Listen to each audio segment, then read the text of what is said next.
Assalamualaikum warahmatullahi wabarakatuh. Pada kesempatan kali ini saya akan berbagi kendala atau permasalahan dalam budidaya tanaman porang,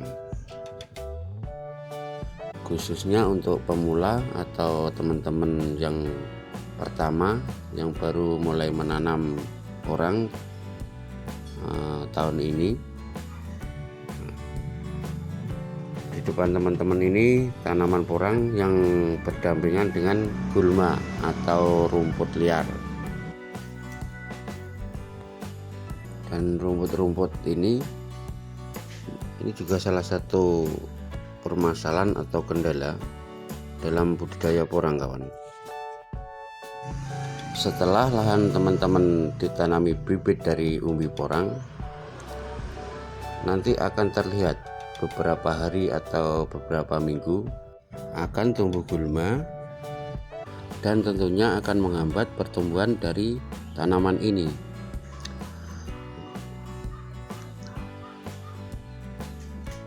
Terus bagaimana solusinya? Ya, kita harus cabuti atau kita siangi rumput-rumput yang ada di sekitar tanaman porang kita.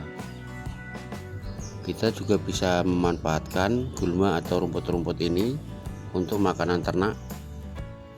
Misalnya teman-teman punya ternak kambing atau sapi, bisa untuk dimanfaatkan untuk pakan ternak di rumah.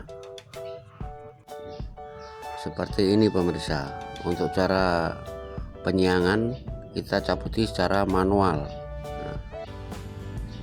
Kita cabuti seperti ini, kemudian kita kumpulkan. Tujuannya nanti kita daur ulang kembali untuk dijadikan pupuk. Kita kumpulkan, jadi kita manfaatkan untuk pupuk kembali. Tetapi kalau lahan teman-teman itu luas, bahkan hektaran, ya lumayan teman-teman, lumayan biaya untuk tenaga kerja menyiangi, mencabuti rumput-rumput ini. Kalau lahan teman-teman tidak luas, misalkan lahan pekarangan atau kebun-kebun di belakang rumah, kita bisa mengirit biaya teman-teman. Jadi kita bisa kerjakan sendiri. Ini tunas kedua dari batang muda,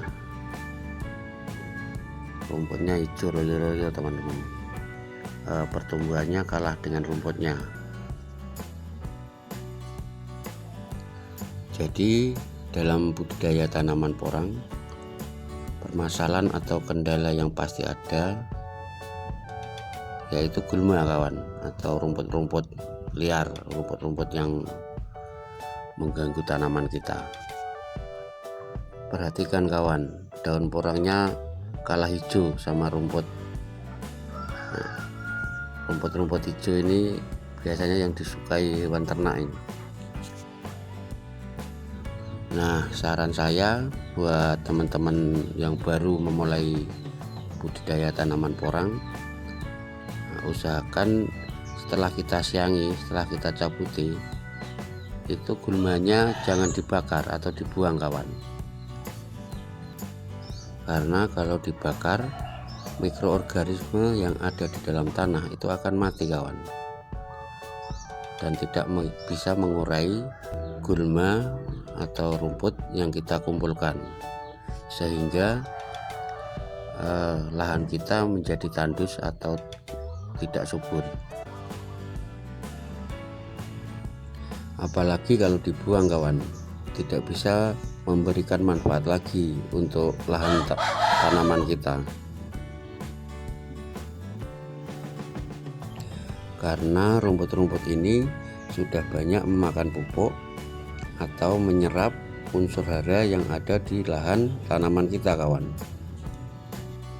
Akibatnya rumput-rumput hijau royo-royo teman-teman, dibanding daunnya porang. Kemudian jika kita ambil dan kita bawa pulang untuk pakan ternak, itu juga bisa mengakibatkan lahan kita kekurangan unsur hara. Nah, bagaimana supaya unsur hara dalam lahan itu tidak berkurang? Ya, kita bawa kembali kotoran ternaknya, dibawa ke lahan supaya menjadi seimbang dan normal kembali.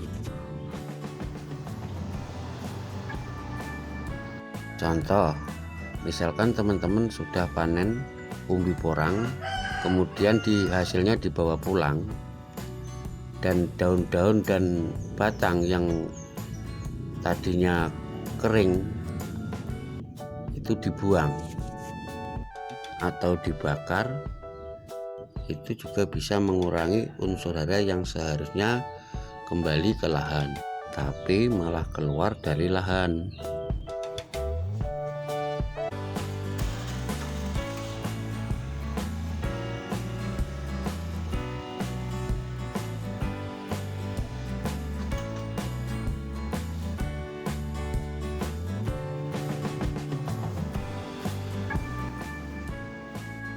Nah, nanti tinggal berapa kilo atau berapa ton umbi yang kita panen yang keluar dari lahan, itulah nanti yang akan dikembalikan lagi dalam bentuk pupuk organik. Contoh, teman-teman panen umbi porang 1 ton, maka bawakan lagi pupuk organik atau pupuk kandang atau pupuk kompos dengan jumlah yang sama 1 ton juga. Dan sebaliknya, untuk pembanding, jika teman-teman panen 1 ton keluar dari lahan, kemudian teman-teman kembalikan dalam bentuk pupuk NPK 1 kilo, kira-kira apa seimbang? Tentunya tidak seimbang, kawan. Sehingga lahan kita akan menjadi tandus dan tidak subur. Intinya, manfaatkan rumput atau gulma yang ada di lahan teman-teman untuk dijadikan pupuk kembali.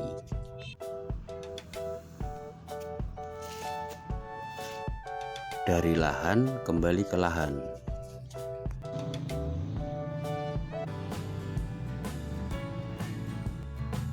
Demikian kawan, berbagi video saya. Tetap semangat dan sehat selalu. Semoga bermanfaat. Terima kasih sudah menonton. Assalamualaikum warahmatullahi wabarakatuh.